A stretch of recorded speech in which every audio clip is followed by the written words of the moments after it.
महर्षि शरभंग भयंकर बलशाली विराध राक्षस का वध करने के पश्चात राम, सीता और लक्ष्मण महर्षि शरभंग के आश्रम में पहुँचे। महर्षि शरभंग अत्यंत वृद्ध थे, उनका शरीर जर्जर हो चुका था। ऐसा प्रतीत होता था कि उनका अंतकाल निकट है।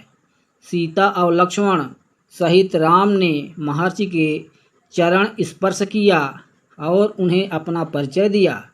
महर्षि शरभंग ने उनका सत्कार करते हुए कहा, हे राम, इस वन प्रांत में कभी कभी ही तुम जैसे अतिथि आते हैं।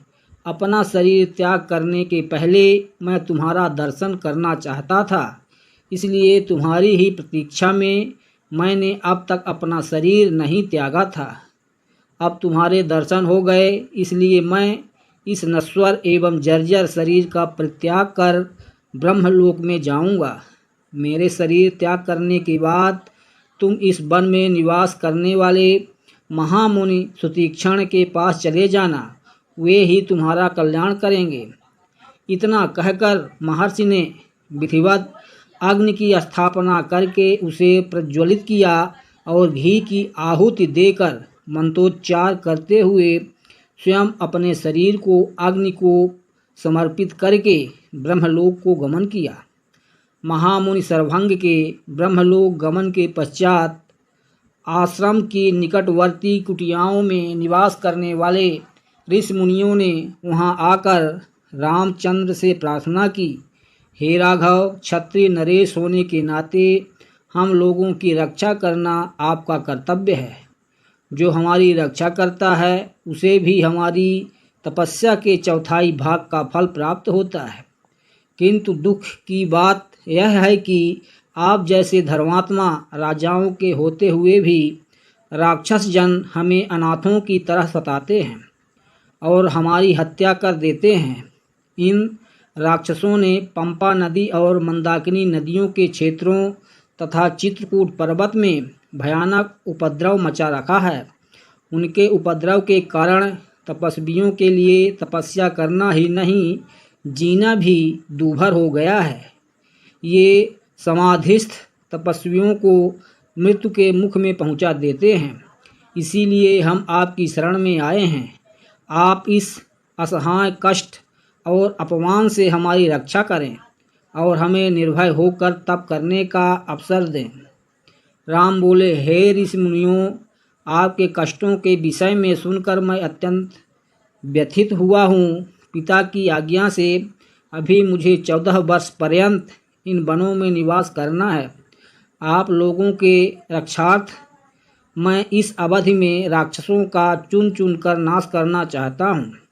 आप सबके समक्ष मैं प्रतिज्ञा करता हूँ कि अपने भुजबल से मैं पृथ्वी के समस्त ऋषिद्रोही राक्षसों को समाप्त कर दूंगा।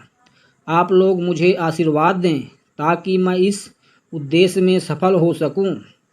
इस प्रकार से उन्हें धैर्य बंधा और राक्षसों के विनाश की प्रतिज्ञा कर रामचंद्र, सीता और लक्ष्मण के साथ मुनि सुतीक्षण के आश्रम में आए। उन्होंने अत्यंत वृद्ध महात्मा सुतीक्षण के चरण स्पर्श किए और उन्हें अपना परिचय दिया। राम का परिचय पाकर महर्षि अत्यंत प्रसन्न हुए। उन्होंने तीनों को समुचित आसन दिया, उनका कुशल क्षेम पूछा तथा फल आदि से उनका सत्कार किया। वार्तालाप करते करते सूर्यास्त की बेला आ पहुंची। तब उन सब ने एक साथ बैठकर संध्या उपासना की और रात्रि विश्राम भी उनके आश्रम में ही किया। प्रातःकाल राम बोले, हे मुनिवर, हमारे हृदय में दंडक वन में निवास करने वाले ऋषि मुनियों के दर्शन करने की उत्कृष्ट अभिलाषा है। हमने सुना है कि यहाँ ऐसे अनेक ऋषि मुनि हैं जो सहस्त्रों वर्षों से केवल फलाहार करके तपस्या करते हुए सिद्धि को प्राप्त कर चुके हैं। ऐसे महात्माओं के दर्शनों से जन्म जन्मांतर के पाप नष्ट हो जाते हैं। इसलिए आप हमें जाने की आज्ञा दीजिए। महर्षि सुतीक्षण ने आशीर्वाद देकर प्रेम पूर्वक उन्हें विदा करते हुए कहा, हे राम, तुम्हारा मार्ग मंगलमय हो। वास्तव में यहाँ के तपस्वी असीम ज्ञान और भक्त के भंडार हैं। तुम अवश्य उनके दर्शन करो। इस वन का वातावरण भी तुम्हारे सर्वथा अनुकूल है। इसमें तुम लोग भ्रमण करके अपने वनवास काल को सार्थक करो। दोस्तों, आगे का भाग देखने के लिए कृपया चैनल को लाइक और सब्सक्राइब कर लें।